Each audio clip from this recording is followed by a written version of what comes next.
Changing seasons, an improved pathing tool, plazas, new interactive guest objects, beautiful building themes, blueprints, a brand new water source for animals, improved terrain tools, new terrain stumps, different water surfaces, recolorable rocks, and first in-game looks at plenty of recently announced animals.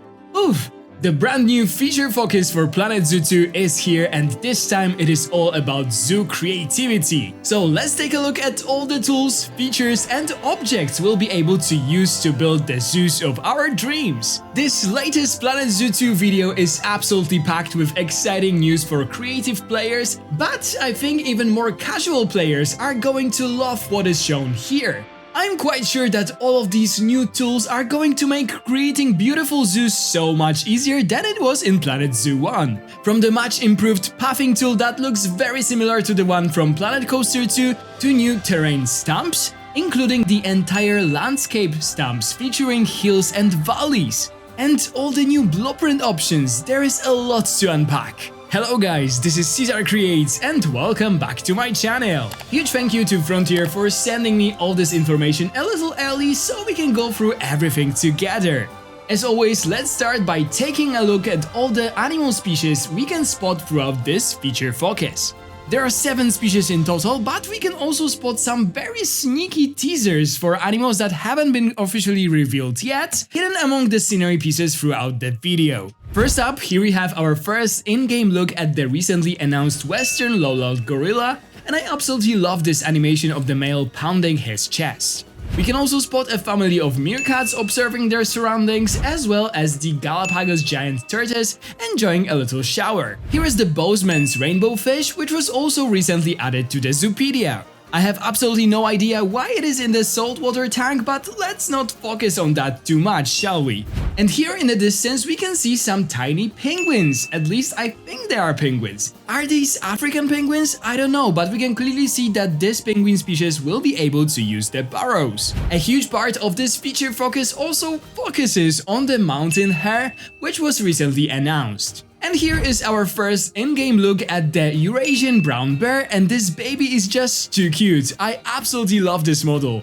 There are also some very interesting little teasers of other animals that I would say can be semi-confirmed at this point. In this frame we can see 2 different statues. One looks like the already announced long-eared owl, while the second one could potentially be a wolf. However, looking at the size of that tail, I actually think that this might be a fox, but don't quote me on that. Over here on the shelf we can see a plushie of a giant panda, and I simply cannot imagine a zoo game like this launching without one.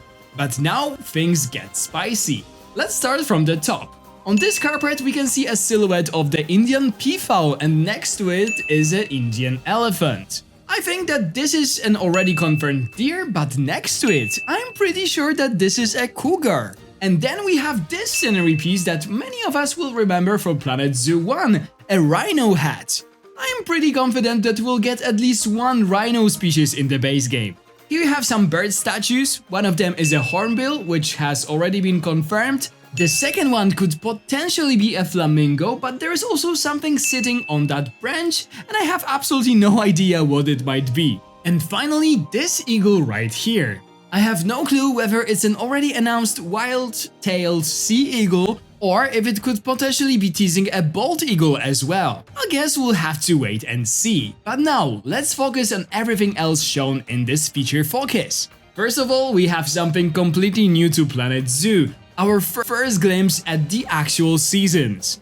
And oh my god, I am so excited about this. We can see plants reacting to changing seasons, with leaves changing color, eventually falling off completely in winter, and even plants blooming during spring and summer. This is going to make our zoos feel so much more alive, and I absolutely cannot wait to see the seasons in action. I am also very curious to see how the animals will react to them. Will certain species behave differently depending on the seasons? And will animals like the mountain hare actually change their coats to match the seasons? Because if they do, that's going to be amazing! Next up, we have a brand new, much improved pathing tool that will look very familiar to those who have played Planet Coaster 2. And honestly, here is so much to love here. One of the things that immediately caught my attention is the ability to manually drag the edges of the path and customize its shape however you want. We can also create much thinner elevated paths, which is something I have wanted for ages. And then there is the fact that all paths, including the raised paths, can now be invisible. Combined with all the customization options, this is going to take path building to a completely different level in Planet Zoo 2. We also get a look at this huge irregular plaza, something that would be incredibly difficult and honestly quite annoying to create in Planet Zoo 1. I'm pretty sure that in Planet Zoo 2 we'll be able to create plazas like this in just a couple of clicks, and I am so here for it. We also get a look at two brand new objects that the guests can interact with, and they are both super cool. The first one is this hamster wheel looking thing. When the wheel spins, the eagle on the top flaps its wings. It is such a fun little interactive object for the kids. And the second one lets guests test whether they can jump as far as the mountain hare. I really hope we get even more objects like this because I absolutely love seeing guests actually doing things around the zoo instead of simply walking from one habitat to another. Now let's focus on the building pieces because this video shows us a lot. We get to see several different building themes and honestly they all look absolutely stunning. And we also get a look at the recolorable options. I am really happy to see that the color editor is very similar to the one we already know from Planet Zoo 1 and it should feel very familiar. But there's one thing here that really caught my attention. The numbers. In this menu, we can see that there are 1,898 prop and scenery items. And that doesn't even include all the wall, roof and other structural pieces. 1,898 items in the base game. That is insane. And it gets even crazier when we look at the plants. There are 720 plants in the base game. Good luck choosing your favorites. And then we have 190 rocks. Honestly, just imagine how many building options are going to be after Planet Zoo 2 gets a few DLCs. This is an absolute dream for creative builders. We also get our first look at the brand new Planet Zoo workshop. And it will work similarly to the workshop systems we have seen in Planet Coaster 2 and Jurassic World Evolution 3. That means you won't have to leave the game and manually browse Steam Workshop to download creations. The workshop is built directly into the game. It looks really nice and most importantly, it seems very easy to use. I know Jurassic World Evolution 3 has had some issues with people downloading other players' creations and simply re-uploading them as their own, which obviously is pretty frustrating form of stealing. So I am very curious to see whether Planet Zoo 2 will have any systems in place to deal with that. Either way, I cannot wait to upload my own creations for you guys to use. Just no stealing, please.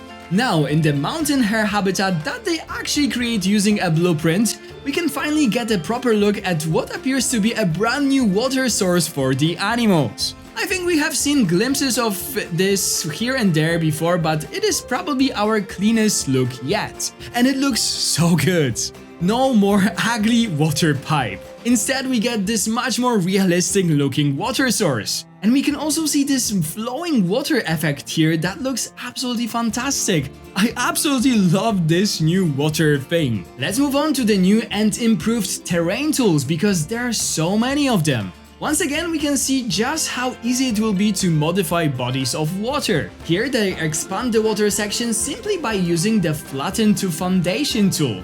That is going to make working with water so much easier in this game. We also get a look at the new terrain stumps, including this pyramid-shaped one and even ramps.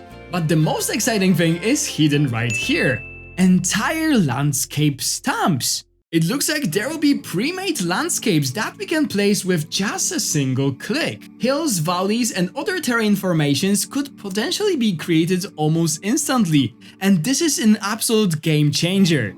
We also get a glimpse at all the new water options. There are different water surfaces, ranging from placid to choppy, and there is even a floating options that will be perfect for creating rivers and streams. We can also create presets for our water bodies and adjust things like fogging, dust modes, bubbles, and mist. Wow, this might be genuinely the best water tool that we ever seen in a game. and then we get this beautiful waterfall. As much as I love to see the same water mechanics we have in Jurassic World Evolution 3, I think that this one is probably created using the VFXs. But combined with this choppy water surface, it looks absolutely realistic. And finally, there's one last thing I absolutely have to mention. The rocks in Planet Zoo 2 will be recolorable. Finally, thank you Frontier. This is another massive improvement for creative builders, and I cannot wait to see all the rock variations that we'll have in the game. We can already see these amazing rock piles here, which are basically something I used to build manually in Planet Zoo 1. And of course, placing thousands of individual little rocks like this absolutely destroyed my performance. So I am very happy to see them available as single placeable objects now. At the end of the video, we can see a teaser of the next feature focus, which will focus around the wildlife reserves, as I assume, and I cannot wait to see more about them. I really hope that we'll see even more animal species in the next one. There is a lot to take away from this feature focus. We have seasons, a completely revamped pathing system, customizable plazas, new interactive guest objects, thousands of new building pieces, an in-game workshop, new water source, massively improved terrain tools, entire landscape stamps, customizable water surfaces, and finally, recolorable rocks. And on top of that, we finally got our first proper in-game looks at several recently announced animals, plus what might be some very interesting teasers for species that haven't been officially revealed yet. And honestly, after seeing all this, I think that this might be one of the most important feature focuses we have seen so far. Because while some of these features might seem like small quality of life improvements individually, when you put them all together, they completely change what we'll be able to create in Planet Zoo 2. And this is everything I wanted to talk about from the Zoo Creativity feature focus. There is so much here and I am genuinely struggling to pick a favorite. As someone who spends an unhealthy amount of time building zoos, I genuinely could not be more excited to get my hands on these tools and building pieces. But now I want to hear from you, which is your favorite feature from this feature focus and what you are mostly excited for. If you enjoyed the video, please consider to subscribe to my channel if you haven't already, ring the bell if you want to be notified every time I upload a new video like this, give this video a big thumbs up if you enjoyed it, and of course leave me a comment and tell me what you think about the video and all the new announcements. Thank you guys so much for watching, have a wonderful day and I'll see you in the next one. Bye guys!